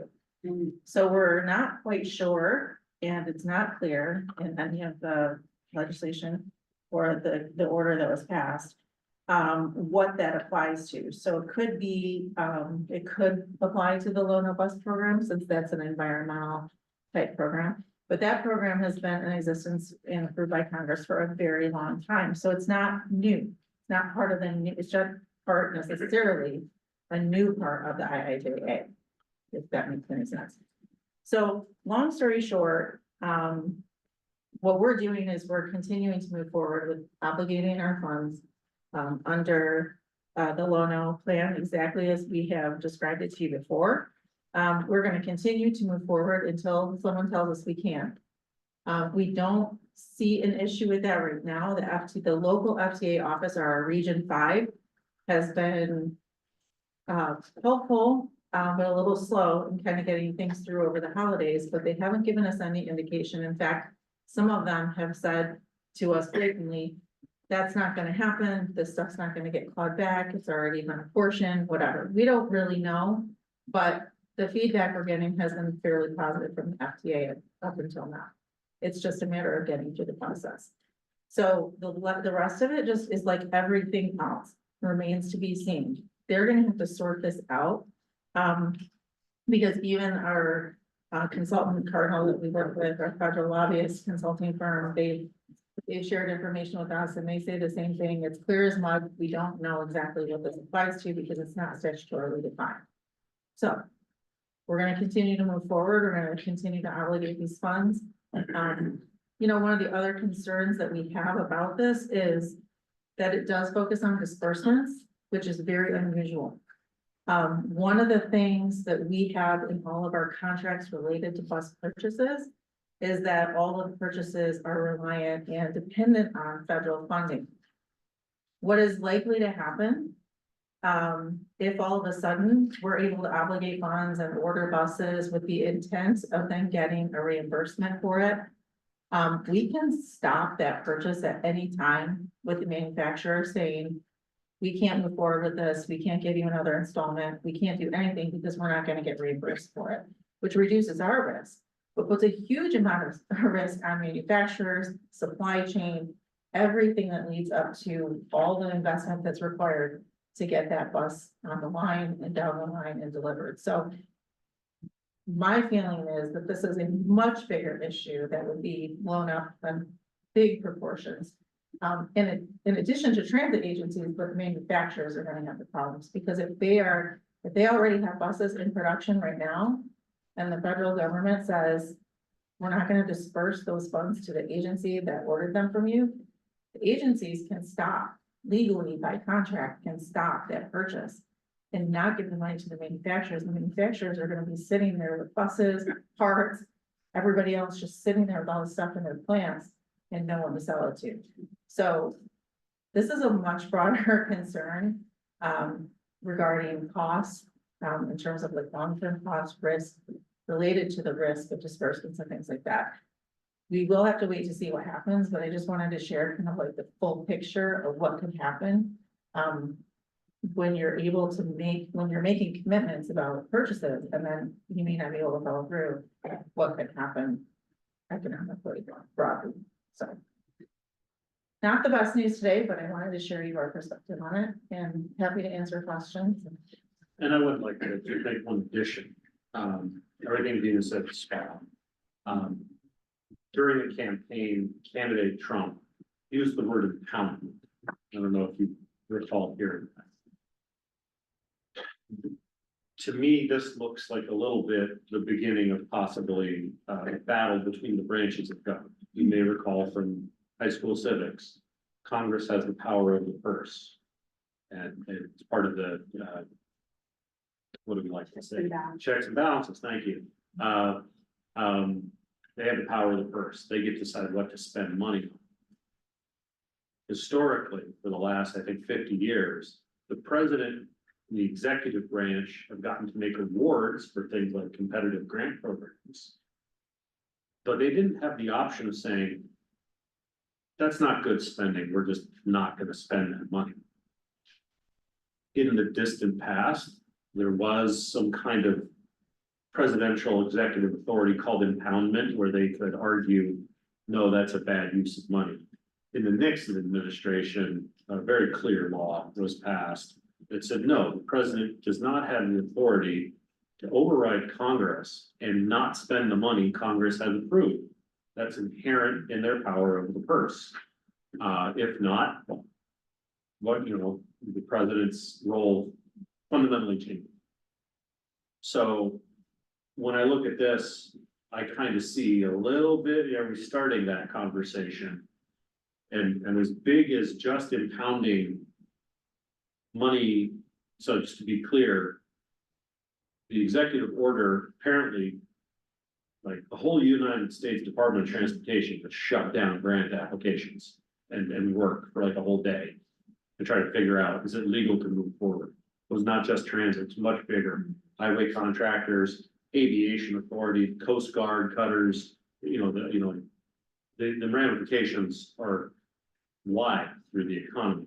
And every trickle down supplier would suddenly be sitting there with stock that they bought effectively now on spec, that the feds are now saying, we said we'd pay for that, but now we're not. So that gets to the full faith and credit of the United States. Are we going to honor the IOUs we write? So this gets into some really heavy constitutional law kind of stuff, way above my pay grade. Dina's correct. We're just going to keep moving forward with this loan grant. We got a lot of paperwork still to fill out and file. We're going to keep doing that until someone tells us we can't go any further forward. But the potential bigger categorical disruptions across the entire federal government, talking about trends, that is something that we are kind of watching closely for a variety of reasons. So I wanted to just add that. Go ahead, Justin. So, we talk a lot about the work that we're doing to obligate funds, and I think if you can, I'd like to hear like where we're at in terms of percentage of the awards that we received that have been obligated, because I think what you've said is, I'd be concerned that the manufacturers with that uncertainty may be unwilling to sign new contracts until they have some certainty. If they don't have, I mean, for them, I don't know what their business case is, they've got to consider their own business and are putting off making money because we're not sure that the federal government will give it to us, but they're also probably going to have to be doing a calculus of, well, there's a bus agency that's asking us to build a bus, but we see the federal government may not actually reimburse it. Maybe we shouldn't sign this contract until that's all settled. So I'm worried that maybe our ability to obligate funds may have been practically There, you know. Well, there are two things that you're asking about, and they're separate. So obligation of funds is our effort to, take the available funding that's appropriated to us. Tell the FTA, this is, okay, thank you for the money, this is how we're gonna spend it, we're gonna spend. Very specifically, this is how we're gonna spend it, has to get approved, then it has to go through, like we talked about before, through Washington DC. And they were like, yes, this all looks like it's appropriate under the award. What's been appropriated, so on and so forth, and they approve it. So the obligation is us securing the funding with the federal government. That's one action. Next action is, okay, we've got our funds obligated. We have already started discussions with our manufacturer for the purchase of the buses that we've been talking about, hydrogen and hybrid. We've gotten in line, so to speak, letting them know that we've been appropriated this funding and we're applying and trying to get it obligated. So we've already put our kind of our spot in line for purchasing those buses. We haven't gotten to the point where we're required to issue like an actual purchase order, so they haven't given us the official quote yet. So that, I think, as long as we get the funds obligated, so far anyway, a manufacturer is very likely to continue to move forward unless there's no deadline on this process that they're working through right now. There has been an indication that the Office of Management Budget is supposed to come back to the executive office in 90 days with their recommendations of how to work through each of these grant programs. So I think we'll know more in the next few months, how this is all gonna play out. I can't really speak to whether or not a manufacturer would be willing to sign a contract. But I do know that the manufacturers we rely on, they're serving transit agencies all over the country. I mean, this is what they do. So they're not, I mean, I think they're gonna be in DC as well, most likely lobbying to make sure that the obligated funds are gonna get released. And I think they'll work it out. I don't know how we move forward if they don't. But it is a risk. It's just something that it's actually the bigger risk is on them. And I think that's why in the end, this would benefit agencies because if we can't get dispersed federal funding, we're not gonna buy the buses. And if we can't buy the buses, that is their business model. So we're kind of all in it together. I would add that it'd be kind of memories of the first Trump administration, very chaotic, a lot of uncertainty. It took established processes and kind of threw them up in the air. It's back. It increases risk, which tends to increase prices. So bus manufacturers, we're their customers. Us and a couple of shuttle bus companies running around airports. We want people buying buses. That's their business. They got to sell to us. All of us are buying up with federal dollars. They're going to have to accept that whether they like it or not. If I were them, I might look at price increases as a way to absorb the risk. And that kind of stuff is going to ripple out through every supply chain across every sector that's affected by this.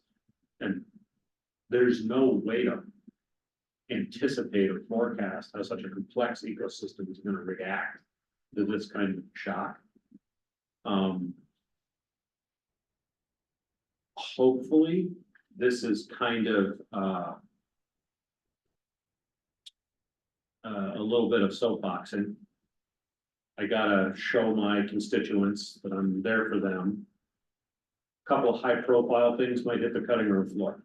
We are a little nervous about the hydrogen hub over at Willow Run, because it's actually going to get it from both directions. It's the direct investment, but also tax subsidies through the Treasury Department for the manufacturing of hydrogen.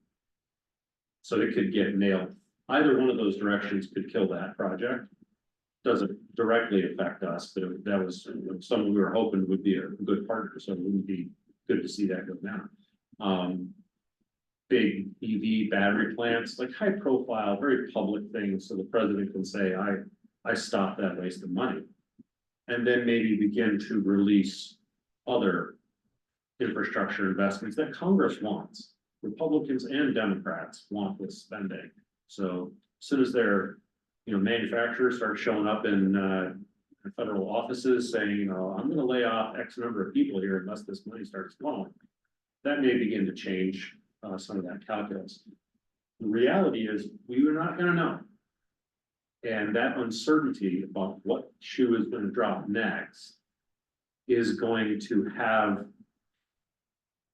a big effect on what people are willing, what risk they're willing to take. People are gonna pull in their horns. They're gonna do smaller projects or maybe just shelve a lot of things entirely because they don't necessarily feel comfortable relying on a partner who is very mercurial. And the wins that are available there. So this is probably just, it's first week. We're gonna probably get ready for more of this. Yeah. So, speaking of another shooter drops, you spoke about because of the risk the manufacturers may be, squeezing their prices. So I guess two questions. One, we're not protected on the price we're gonna pay. Is that so? And then two, the next shoe to drop are those tariffs. And I think it was something in the state paper that a car coming between Windsor and Detroit crosses the bridge like 8 times. And so what kind of tariff could you assign to a car? Are our buses to be affected by tariffs, or are they purely sure. American made? And what effect might that have? Do we know? Well, I mean, the buses are American made, they're built here. There is some executive order that could, affect some Buy America waivers, but I don't think that applies here. I think the biggest risk is on the parts and the steel things to make parts, the raw things that we need to make parts and things like that. And I absolutely expect that they will be impacted. For us, I think the level of inflation we've seen in the last couple of years is probably greater than the impact of that, but we don't know exactly what that looks like. It's hard to say for sure. So I think we will have to wait and see, but there will be an impact of some kind. There definitely will be. We haven't even mentioned deportation, labor shortages, so Yeah. inflation is a real possibility, yeah. But we also we don't know. We don't, that's the uncertainty that's going to cause everyone to pull in their horns, because. So, short term, we're just gonna keep plowing forward. And we'll just have to follow the lead, keep you guys up to date on how it goes. But yeah, it's a new day. Yeah, I guess I just wanna remind everyone that the order that we're discussing, it's focused on green initiatives, and like I said, the low-no may or may not even fall under that. So we don't know yet how they're going to interpret the green portion of that, because it's not statutorily defined. So it may not impact the loan funding, but we don't know. If it does, and it doesn't get resolved to the extent that we can purchase buses or we can get them on the timeline that we need to, we have alternatives that we've used in the past. We could fall back to a different type of bus procurement than what we've purchased before. And that may not be impacted by this either. So we will have options. I mean, it's a tough week. It's gonna be a tough period to figure it out. I do think that our risk is limited for many different reasons, but the risk to this program could be more significant, and that's something we're struggling. I have a question about, so the risk of this program, we voted on allowing multiple vote with the no vote agreement. We were very excited because I believe it was 10 buses were going to be hybrid. And we were going to use those to add to our fleet as we were retiring, if I remember Right, correctly. replacement. And so if the loan were to go away, and they're not sending out disbursements, what does that mean for maintaining the fleet as the buses age out? That's a big concern Right. right now, because I'm not a money person. Did I ask, is that a concern for us? So it's a concern because it was going to provide a different funding source than we've ever had, than we had at the level that we've had it.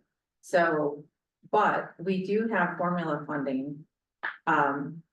Assuming that formula funding will stay, and right now, that's not something that we think is really at risk under this EO. It's not the focus of it at all. And we've been assured that that seems to be safe going forward. So we feel reasonably comfortable with that. We've been using that for years to replace our buses on schedule. The difference is they were diesel buses. And so, the increased costs of the hybrid and hydrogen are so significant. That's where we might be at risk, because we can still afford with our formula funding to replace buses on the schedule that we have in the past and that we would need to. But it wouldn't be the program that we want with the hydrogen and the hybrid, potentially the hybrid. Thank you. They're just significantly more expensive. And that's what we're relying on the extra money for. Any other questions from the board or staff? I just, along those lines, given that we're in a time of change, you haven't even asked about what's going on at the state.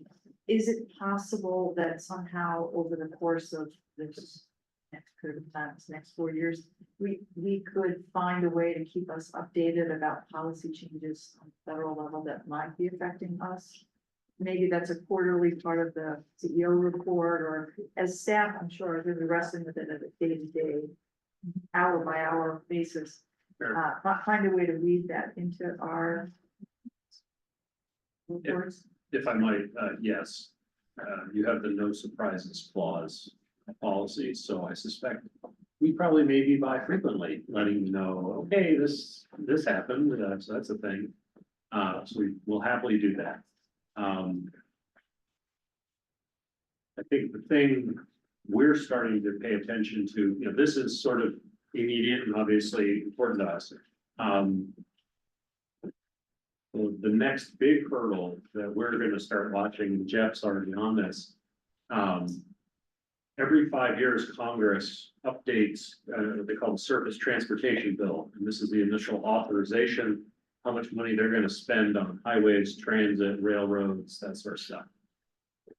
It's coming to an end in 25 and has to get re-upped in 26. So before the midterm elections, the Congress that's seated now is going to re-up that legislation. We hope that is the big thing coming down the pipe. And to partially answer Rich's question about what federal acts effective funding, that one, that's by far the biggest one. So we're already starting to work with our partners nationally about what should the industry be pushing for. But I also want to reassure everyone that the sky is not falling. The other side of this is Congress. Congress loves to spend money on infrastructure. And the Surface Transportation Bill has been a very popular one for many, many years. We think the capital investment grant, the programs that the feds use to build rail lines, particularly like light rail, subways, that sort of stuff, that's got a big target on its back from the Trump administration, no question about it. Thankfully, that wouldn't directly affect us. I feel bad for our friends in Philadelphia, perhaps, but we would not be directly affected. Our funding through that is through formula funding, which gets dispersed to every congressional district in the country. So every congressman, every senator feels the love on that. So Congress tends to like that kind of spending a whole lot more. I would also say we're not going to make any rash decisions. We're going to hold our course, keep calm and carry on. I think we said this afternoon until we it's something unavoidable where we cannot, because there's a whole lot of noise that doesn't really turn into anything. And I wouldn't want to risk the projects we have going on and self-defeating early cancellations when actually it would have gone. So we're going to keep calm and carry on until we can, but we will certainly keep you updated. I think you'll probably expect from more coming forward. Any other questions from the board? Thank you very much. We're gonna move on to the procurement manual change notification. That is Michelle Butler. Welcome. I need you to turn the lights down a little bit if we're going to have a presentation. Thank you.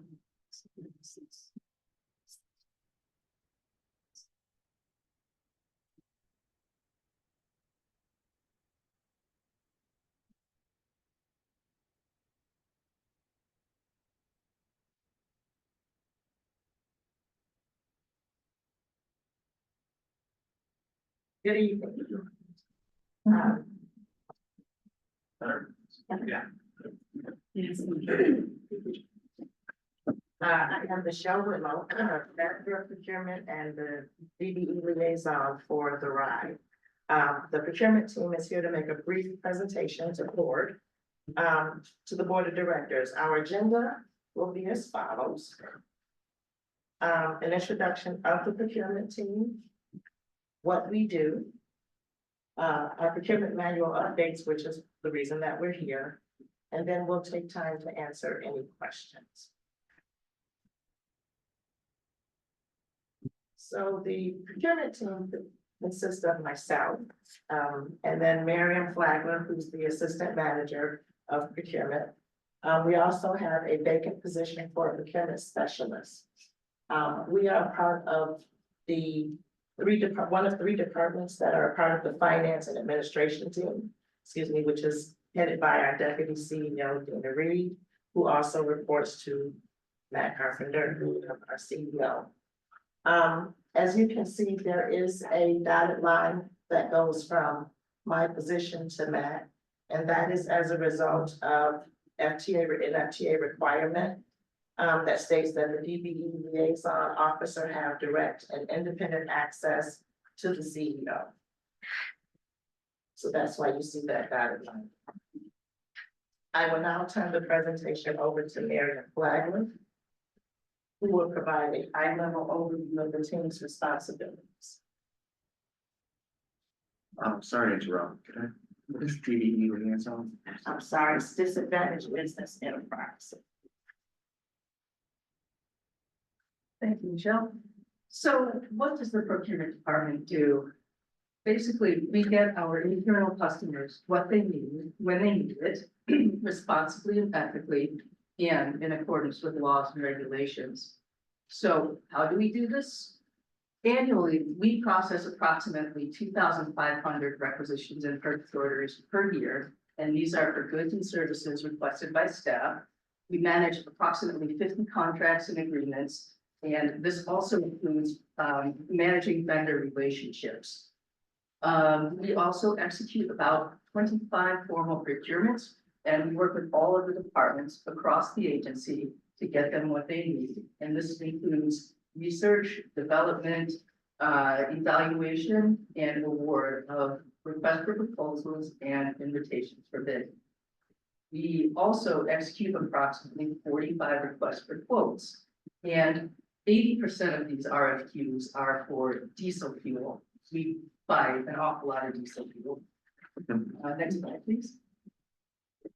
So at the heart of this work is our risk management and compliance with federal, state, and local laws and regulations. Some examples of this are overseeing compliance with the local living wage and federal prevailing wage requirements. These ensure that our contractors are paying their workers in accordance to the set standards.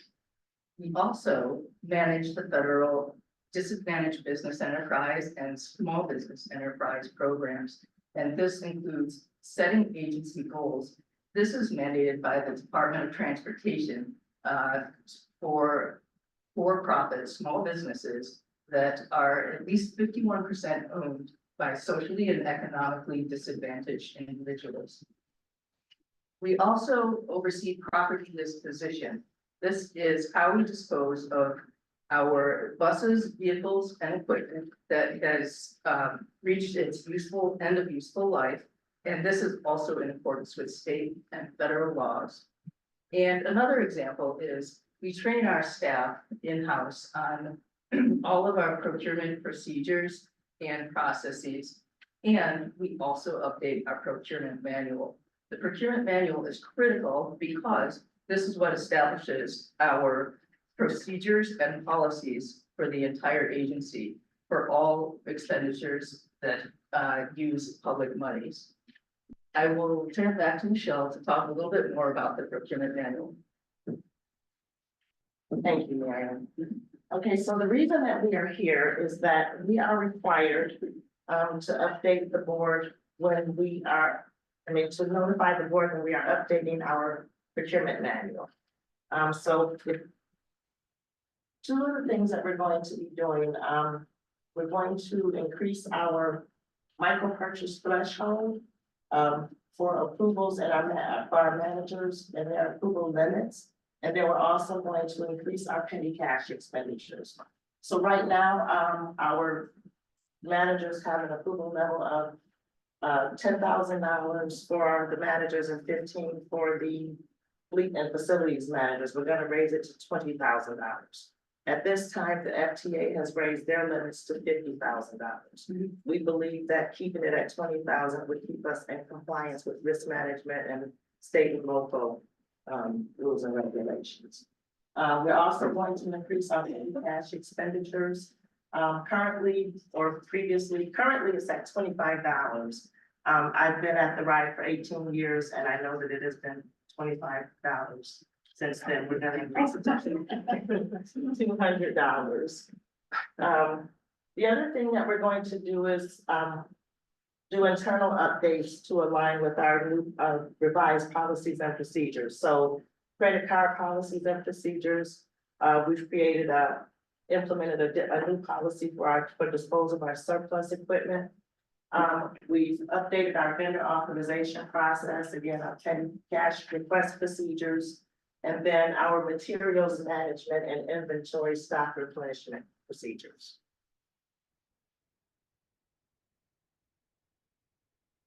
And that is all the information that I have. Are there any questions? Before having questions for Michelle. Thank you very much for your time. Appreciate it. Thank you.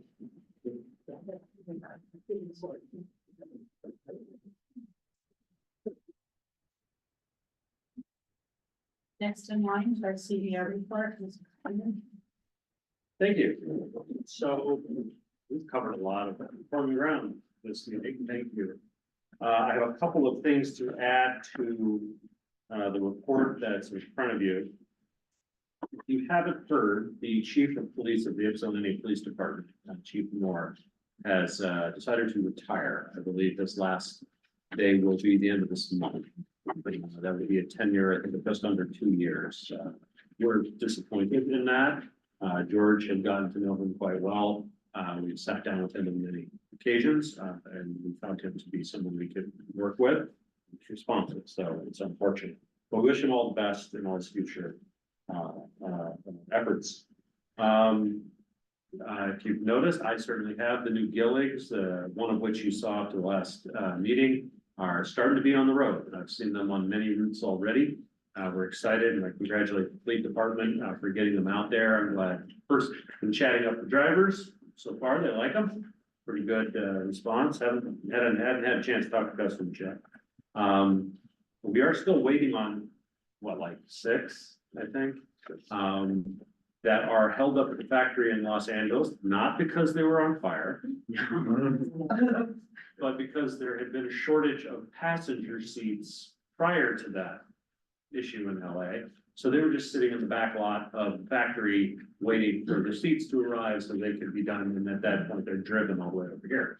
So that's just a normal thing. The driving, not the delay. That's an unfortunate sort of supply chain hangover, I think.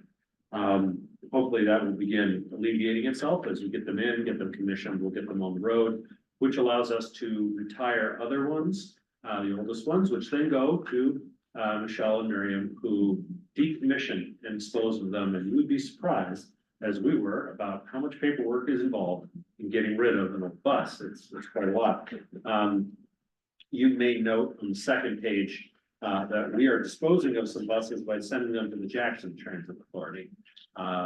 This is an agency, unlike us, not as fortunate in the support of their local communities, not as affluent in some respects. So the Jackson Transit Authority, and their leader, Mike Brown, very hard up for capital. They are excited to get our used buses because it's better than what they have now. So we are able, through federal laws, to transfer ownership to them, even if I think it's under the disposal mode. I don't know if they're paying for them at all. No, We're donating. donating, okay. The residual value of the bus that's reached the end of its life is not $5,000 if you're lucky. So this is not a real risk to us in terms of any financial thing, but I think it's a really important thing for us to do for our neighbors to the west. So that's partially how we're dealing with that. Something at the end of the report that one of you had asked about some time ago, we did lose track of, but it's back. The question had come about the older adults millage, the seniors millage. And Jeff attended some information sessions about that. The question had been, what's that money going to be spent on? And the answer is, they don't know. It's the county millage. They are apparently now actively trying to figure out, after they've won, what they're going to spend the money on. So we'll keep you involved or informed as it evolves. It's not an insignificant amount of money. It's 11 million a year. So it's not an insignificant amount of money. But we really don't know. It's very much a county board of commissioners decision, I believe. To add one note that, Washington County BOC did meet last night, and I think the final decision was to have a working session to discuss it. So, I think the term blank canvas was used quite a bit. So obviously something we'll continue to monitor. Blank, Correct. blank canvas. Oh, okay. All right. Hey, whatever works, I suppose. And we had a really nice, staff event, for employee engagement. I can't recall, if any board members were able to be there. Kathleen was, yes, that's what we did. So thank you for that. It was really well attended. I got to be on the serving line at the very back. You'll see in the picture there. But Dina and George were also there, as was your former board mate Raymond Hess at the foreground wearing antlers. He got most fashionable employee there. So I would say that's it from any additions, and I'm happy to answer any questions. It's more of a comment. I was really appreciative that you guys pursued this as a senior citizen. I had absolutely no idea what it was that was on the ballot. And it has an effect on us because the cumulative effect of all these marriages is making it oppressive to people living in our community. I mean, we're capped by headway. So the taxable value problem hasn't been an issue. The sheer quantity of millages. And this is why I raised this point when we talked about advocacy. On the list was an assumption that we were just going to increase our millage. We cannot keep adding millages. Those of us in our community that we're serving with our transit, many of them have fixed incomes. And whether it's a sustainability millage, which is great, all the parks millages, $1 billion school millage, this, mental health millage, you start adding them together. I'm very aware of people whose chances of being able to stay in this community where there is transit is getting increasingly tenuous. And unfortunately, they have to look at places outside the community because the millages are getting too high, which will then put them outside service areas of places like transit. So it's a catch-22. It's not just our millage, it's the cumulative effect of what I consider to be very poor governance. They understand our community, very generous, they put it out there. It's embarrassing to discover there is no plan, and it comes back to us because at some point we may need to affect our millage, but it's one of many other millages out there. So this is my speech. It just I'm keeping an eye on it because again, I hate to think that we add to the challenge of encouraging people to just leave the community because they can't afford the taxes in part, even if Headley keeps their taxes capped. So it's real.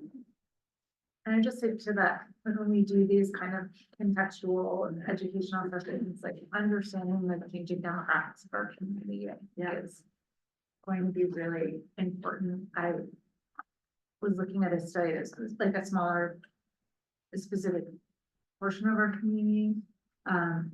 And the numbers of, there were lots of people up to a certain age that were reflecting like the student population, grad student population. And there were lots of kind of older middle aged people, I would say, but the section that was like people raising families had dropped precipitously, and it's not necessarily true in like the entire county, but the affordability issue is real.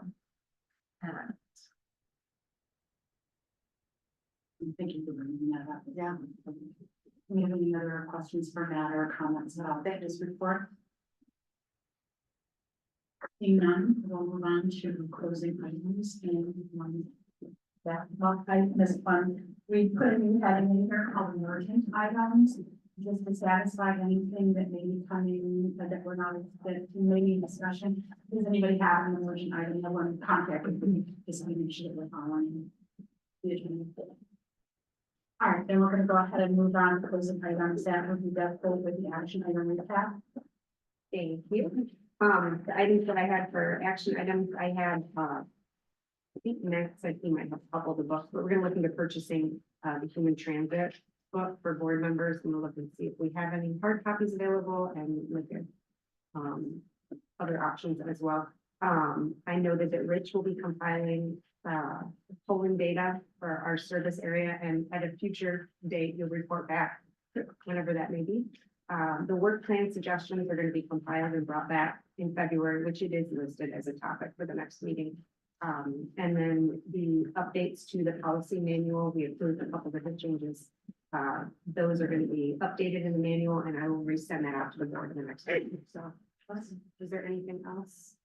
You don't have anything that you know, you had your donkey down, but you've been over there taking notes copiously. We stuff with that. We capture it all. I think so. Okay, so then we're gonna move on to 9.2 topics for next meeting. In addition to some of them that Deb has mentioned, we're also gonna be receiving the fiscal year 25 quarterly one finance report. We're gonna be hearing the 2.0 global executive limitations, and then 2.5 financial conditions and activity, as well as the plan of work. And then the procurement manual update, we just received that tonight, so that can come and that can fall off. Our next meeting is Thursday, February 20th, and we will be back in Ann Arbor. If there's nothing else, I believe. Yes, Deb. I thought you were going to skip over public comment. Sorry. Pardon? I thought you were going to skip over public comment. No, I haven't gotten Oh, that yet. that's Sorry. Sorry. 9.3 public comment. Is there anyone online? And if not, I know, I think there's somebody in the gallery who can speak. There is no one online. Okay, thank you. Yep.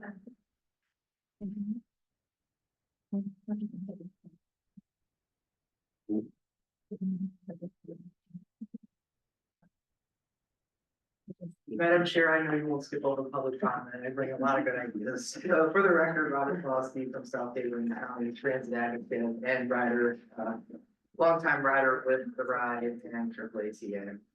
I know most of y'all want to go home, so I don't want to keep this too long, but I do want to echo the sentiments a lot here regarding the programs that are potentially going to be cut in terms of infrastructure. A lot of concerns voiced by board member Sims and Polly.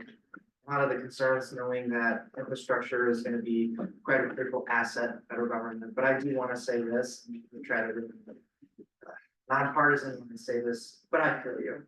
I understand. When we knew what was going to happen exactly when Monday came in terms of our funding. I tried to keep as much as composure, knowing that who knows what our funding is going to look like, and I'm not worried about our neighbors to the west. I'm worried about our neighbors to the east, in our Wayne, Oakland, and Macomb regions as well. They have a lot more fraction that they're going to have to try to figure out going through this process. But I know that you have a plan to be able to continue operations. Who knows if your current plans and a lot of projects that have been discussed over the last 4 years that are going to continue, whether you're going to have the support from the city, the state level within this 2 years, but most of all, if there's gonna be any support from the federal level in terms of projects. I know the environmental sustainability plans are currently in limbo, but who knows what's gonna look like. And I have been drafting some ideas throughout this meeting with a lot of concerns brought by board members, and I know previous comments talking about page 24 of your packet regarding ridership numbers to pull internal data within your service area would benefit a lot of what I'm proposing here tonight. Federal funding, I know some of you are familiar with the congestion relief zone in the city of New York that's currently under Governor Kathy Hochul. That could be a potential, not saying that is something for sure, but maybe putting something in front of voters and Ann Arbor City Council and its mayor to discuss projects to relieve congestion in the city and maybe put more funding toward in the hands of TheRide to be able to provide service for people that want to use transit more.